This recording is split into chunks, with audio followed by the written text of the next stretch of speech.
I can perform operations and simplify with square roots and cube roots of numbers. So that's what we're going to be doing. We're going to be adding, subtracting, and distributing. When you add or subtract radicals, the radicals must be the same. Okay? And what that means is that root 2 has to be equal to root 2. Or cube root of 4 has to be the cube root of 4. You cannot have the cube root of 7 and the cube root of 8. Okay? You cannot add and subtract these.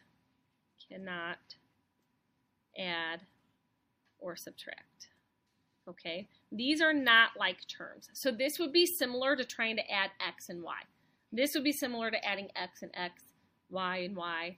Okay? But if you have different numbers under the roots, they're not the same. Okay? And here's the thing about adding radicals. You're actually not doing anything to the radical. You're actually adding the coefficient. You're adding the number in front. Okay? So that is the trick to adding and subtracting radicals. So let's come down here. And there's a lot of stuff happening in this problem. We have 3 root 2, negative 2 root 5, 5, and then we have this negative 2 times a binomial in here. So what we're going to do first is we are going to distribute this negative 2. Now we have to be careful because we're distributing the negative. So we have 3 root 2 minus 2 root 5 plus 5. Now, negative 2 times a positive 3 is negative 6, and I'm not doing anything to the root. That root 5 stays. So even when you're multiplying root or number times a root, it's the coefficient that you're changing. Negative 2 times negative 7 is positive 14. Okay, and what I'm going to do is I'm going to put all my like terms together now. So I have 3 root 2. But notice, I have no other root 2's. I can't do anything to that 3 root 2. It's simplified. It's done. I can't add it to any number. I can't subtract them. Then I have negative 2 root 5. And I have negative 6 root 5. These are like terms. This is similar to negative 2x minus 6x is what we're really looking at there. And then we have positive 5 and positive 14. So this becomes 3 root 2, what's negative 2 plus negative 6? Negative 8 root 5, and then 5 plus 14, 19. And that's all we can do, folks. Okay?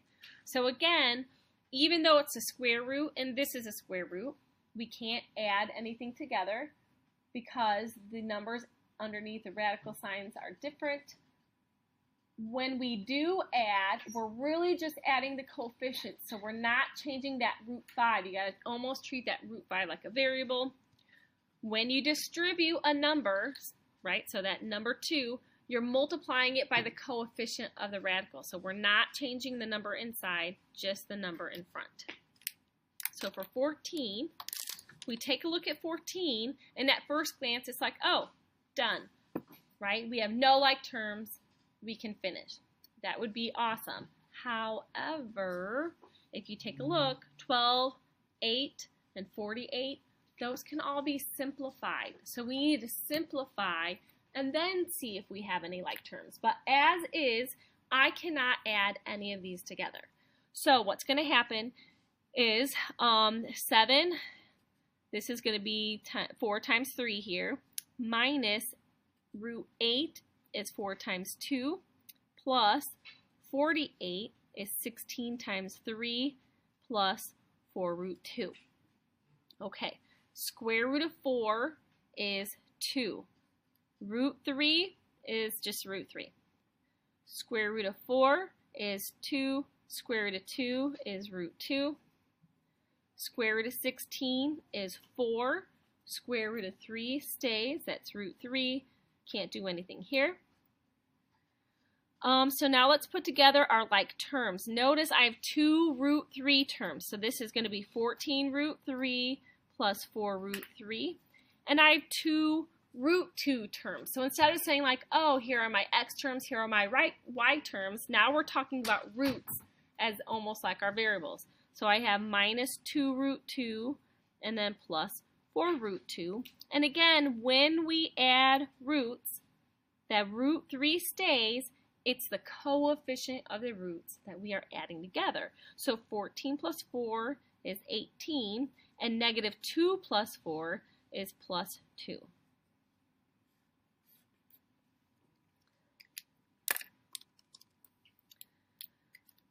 For 15, we have a negative here. This is like having a negative 1 in front. So I'm going to distribute that negative.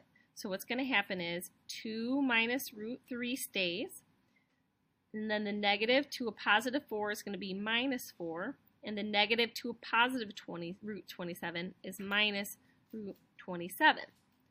So then I have 2 minus root 3 minus 4 minus the square root. Now this is square root. My perfect square in there is a 9, so I have 9 times 3. So 2 minus root 3 minus 4 minus square root of 9 is 3, square root of 3 is root 3. And now I can put my like terms together just for visual.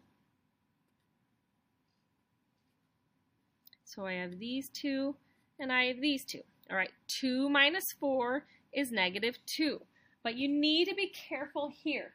This root 3 does have a coefficient. The coefficient of this root 3 is negative 1.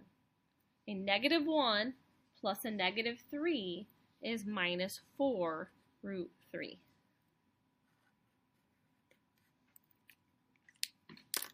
Ooh, and this last one, it's a big distributing one.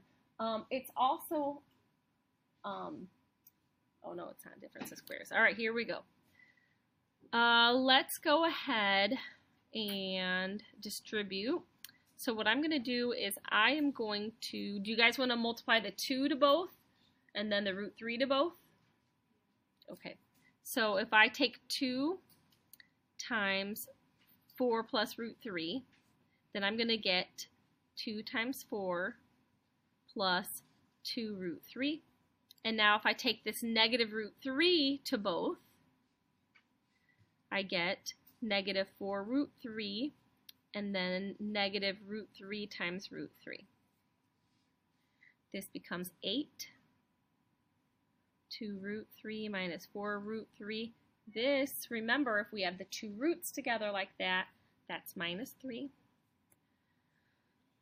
So 8 minus 3 plus 2 root 3 minus 4 root 3. Now obviously these are notes, so I'm writing a little bit more. Most of you guys right here, you might combine a whole bunch of stuff here and jump to the answer. As long as you have some amount of work shown, I'm okay with that. 8 minus 3 is 5. 2 minus 4 is negative 2 root 3.